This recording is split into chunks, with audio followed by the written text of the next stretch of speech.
সিরিয়ায় বিদ্রোহীদের আক্রমণের মুখে দামেস্ক ছেড়ে পালিয়েছেন প্রেসিডেন্ট বাশার আল আসাদ। আনুষ্ঠানিক ঘোষণা না হলেও এর মাধ্যমে তার দীর্ঘ ২৪ বছরের শাসনের অবসান হয়েছে বলে ধারণা করা হচ্ছে। আজ রোববার বার্তা সংস্থা রয়টার্স জানিয়েছে, একটি প্লেনে চড়ে অজ্ঞাত গন্তব্যের উদ্দেশ্যে দামেস্ক ছেড়েছেন প্রেসিডেন্ট আসাদ। এর আগেই সিরীয় রাজধানীতে প্রবেশের কথা জানায় বিদ্রোহীরা। দামেস্ক উপকণ্ঠে একটি কারাগার থেকে বন্দীদের মুক্ত করে দেওয়া হয়েছে বলেও ঘোষণা দেয় তারা। এদিকে রয়টার্স জানিয়েছে, দামেস্কের কেন্দ্রীয় অঞ্চলে হাজার হাজার মানুষ গাড়ি এবং পায়ে হেঁটে জড়ো হয়েছেন।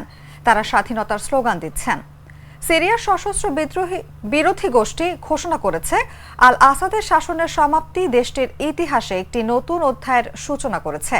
তারা এক বিবৃতিতে বলেছে, বাথ শাসনের অধীনে ৫০ বছরের দমন এবং ১৩ বছরের অপরাধ, নিপীড়ন ও স্থানচ্যুতির পর দীর্ঘ সংগ্রামের মাধ্যমে বিভিন্ন দখলদার বাহিনীর বিরুদ্ধে লড়াই করে আজ আমরা এই অন্ধকার যুগের সমাপ্তি ঘটিয়েছি। আমরা সিরিয়ার জন্য নতুন যুগের সূচনা ঘোষণা করছি।